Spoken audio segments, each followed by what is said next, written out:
Release from Nets GM Sean Marks. I'll read it to you quickly. Steve Nash and I, together with Joe Tsai and Clara Wu Tsai, met with Kevin Durant and Rich Kleiman in Los Angeles yesterday. We have agreed to move forward with our partnership. We're focusing on basketball and one collective goal in mind: build a lasting franchise to bring a championship to Brooklyn. Durant initially asked to be traded June 30th. The 4-year, $198 million extension Durant signed last offseason kicks in this season. Your reaction? But what the hell did I say? Stay your behind right where you are, period. Notice they said Steve Nash and I. Remember, Kevin Durant wanted them gone, according to reports. Yes, the GM and the coach. He said it's me or them. So he said Steve Nash. Now, he could have said the Brooklyn Nets and Kevin Durant has agreed to stay. No, he said we, with our ownership, met with Kevin Durant in Brooklyn, in L.A., to let y'all know he ain't going no damn place. Very pivotal information that Stephen A. Smith highlighted there is important to the context because just a few weeks ago, Kevin Durant sat down with Joe Tsai, almost went above Sean Marks and the rest of the brain trust to go directly to the owner and basically sat down with him and said, hey, this is what I want, or you need to trade me. Fire Sean Marks and Steve Nash, and then I'll stay. Then later on, reports claimed that Joe Tsai straight up said, yo, look, everybody's on the same front. I'm doing what's best for my organization, and that does mean we're going to keep everybody with the organization, and we'll just move forward on what we deem the best thing for the organization, not based off of what somebody else is demanding from us.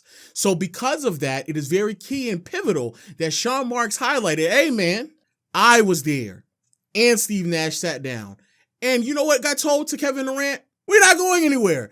We're not going anywhere. Neither are you, which I think is very, very important. Because there's people out there who know me over the past month now, because this has been like an ongoing thing for the past month and a half. You already know my sentiment of this, that for the past 2 to 3 years, Kevin Durant and Kyrie Irving has had the front office and the ownership on their knees doing whatever they wanted to. Now the roles are reversed, or at least trying to be as respectful as possible to understand that there is a hierarchy when it comes to the decision making that is going to be made in this organization, because us, as the front office, has tried to do any and everything you all wanted to make sure you all feel comfortable in the pursuit of winning a championship, and unfortunately, it has failed us. So because of that, if you want to be traded, fair enough, we'll try to find a place for you. Unfortunately, though, and this is the reason why I had a feeling that it was never going to be traded. Unfortunately, though, bro, there's no real move to be made. I said this earlier in the offseason when it came to both Kyrie trying to look for a trade. Unfortunately,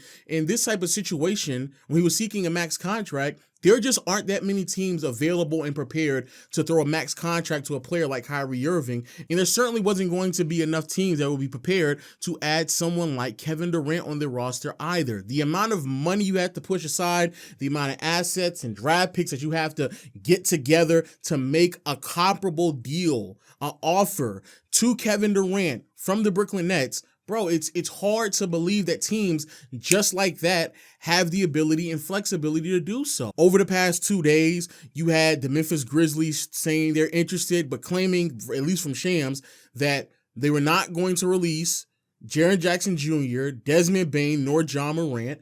There were several conversations being had about the Boston Celtics and how maybe, just maybe, Jaylen Brown will be available. But if Jaylen Brown is available, then more than likely not Marcus Smart, not Rob Williams, because if you move all these pieces for KD, because in a vacuum, it makes sense. KD replacing Jaylen Brown, of course. But if we have to move all of the other ancillary pieces that make it make sense for Kevin Durant to be on this team, then what would be the point of adding Kevin Durant? And this is a problem a lot of fans had a hard time grasping and contextualizing. So I'm not going to move the pieces that I think will be good next to KD to get KD, because if that's the case, there's no point of getting Durant. There's just no point of it at all. So from an organizational standpoint, this makes a lot of sense. And this is the reason why I said, not only on Twitter, but also in my last video, that I don't think that he was going to be traded. And at the end of the day, they were going to do what was best suited for them. And I believe that that was the best decision to be made. Another thing, especially with some of these new fans, y'all just, it's so weird because we live in this world where players just get what they want. Like, players have basically made demands, and more or less when the demands are made, they get it, regardless if it's a trade request, a firing of a coach, moving some pieces and players to make the roster best suit their needs. They normally get it. But in this situation and in prior situations, the ownership is going to say no. It happened to LeBron in Miami when he was requesting for there to be a different coach. They told him no. It happened in LA when Kobe wanted to leave in the middle of, I think, the 07 summer. They said, oh, we'll try to find something, but if we can't, you're under contract, so it's going to be a no. Hakeem Olajuwon wanted out. They told him no. Scottie Pippen wanted a bigger contract, or he was going to be traded. They dabbled in the concept of trading Scottie Pippen out in Chicago, but more or less they told him no as well. So I know for some of the younger fans, you may not be up to date with the history of basketball, but telling a player no from an organizational standpoint has happened. So I applaud the Brooklyn Nets from an organizational standpoint. And if you are the fans of the Brooklyn Nets, you should be applauding them as well. Finally, an organization that more or less has been competent for the better part of the last decade has had the ability to stand up for what they truly believe is the right decision to be made for their organization. The last time they did it, granted, it was telling Kyrie that you weren't going to be a part-time player, and it did backfire on them. But outside of really that decision, more or less, Kevin Durant and Kyrie Irving have gotten what they wanted. I applaud them for knowing for a fact, hey, you're under contract, you have no leverage, and nobody really wants you, especially for what we want in return. And even if we were to trade you to these teams, you wouldn't want to be there either because they're no longer the contending teams that you would want to be on. So at the end of the day, we're going to sit down, going to tell you that you're staying. You're here for 4 years. We already got you some teammates, TJ Warren, Royce O'Neal. Ben Simmons is going to come back for an entire season, and he's going to be prepared. And you or Kyrie are going to suit up and play. And we're going to have a dedicated Kyrie Irving because he wants a max contract, so we know we're going to get the best version of Kyrie Irving imaginable.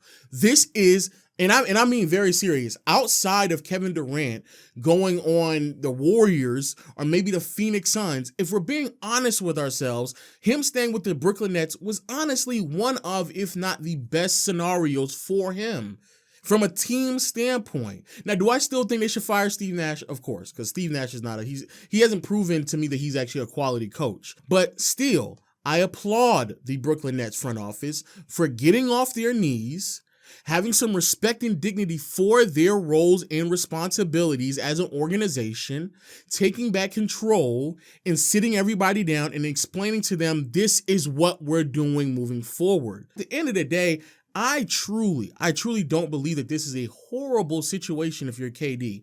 You get to play with a top, let's just say, 15 to 20 player in the NBA in Kyrie. When Ben Simmons is right and healthy, he's in the conversation for top 25, top 30. And I do believe the situation that they're in right now with ample floor spacing and they need defense, facilitation, and size, Ben Simmons' value, maybe not his production and who he is as a player, but the value that he will provide will probably be the highest it will ever be for any other team because they need a lot of the things that he brings to the table. You look at the roster, understandably it's not perfect. Understand it's not extremely stacked, but understand who you are as a player and what you can provide to this team should be more than enough to propel this team to, at bare minimum, a second or third round appearance, bro. That's simple as put. Now, in terms of what this means for everybody else, I saw Patrick Beverly on the timeline like, hey, man, y'all did all this and it messed up a bunch of money for everybody else. FYI, Pat Bev, nobody was like rushing for KD to be traded to figure out what they were going to do with you. However, this does also mean there is a lot of things that does unfold for a lot of the franchises. I've seen way more reports about Donovan Mitchell and what he's going to do or what the Utah Jazz are looking for D. Mitch, especially from the New York Knicks. I've also seen a lot of things about a couple of other players being moved around, but more importantly, obviously, as we all know, the Los Angeles Lakers. Burks trying to contain Malik Monk. Westbrook thought about it. Crowd kind of telling him no, and he missed it. From most of the year. Westbrook off the glass, badly misses. You hear the groans from the crowd. The other thing, and we got to take away from this is that as a Laker fan, Westbrook more than likely will be on the team for another year. And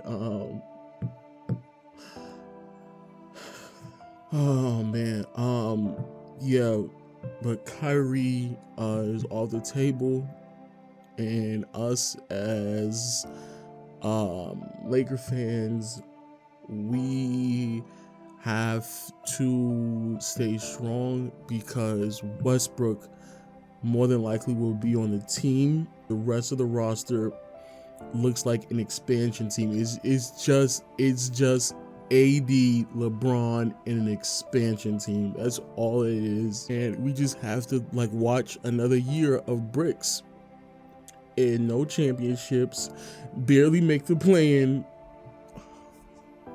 We have to be the new Sacramento Kings. We're the new Clippers. We're the new Clippers, dog. How did that happen? How? We're the Knicks. Russell Westbrook and what he's going to provide to this team, because I don't think it's a really good fit at all.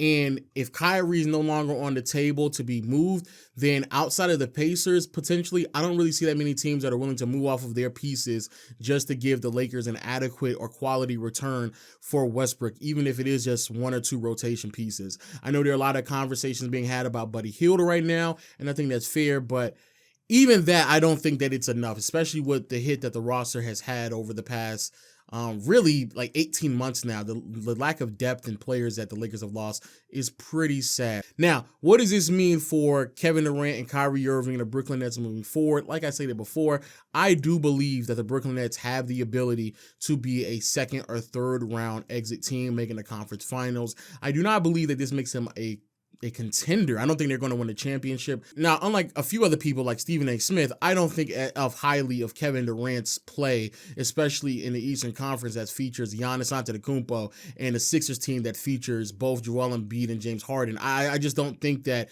KD has the ability to raise above those caliber of players to lead this team to the finals. I don't believe. Hey, we'll see. Matter of fact, I'll challenge you this. In the comment section below, over or under on the Brooklyn Nets to win this upcoming season, I'm going to say 47.5. 47.5 wins. Over or under this upcoming season. Explain yourself. And until next time, I'll see you all later.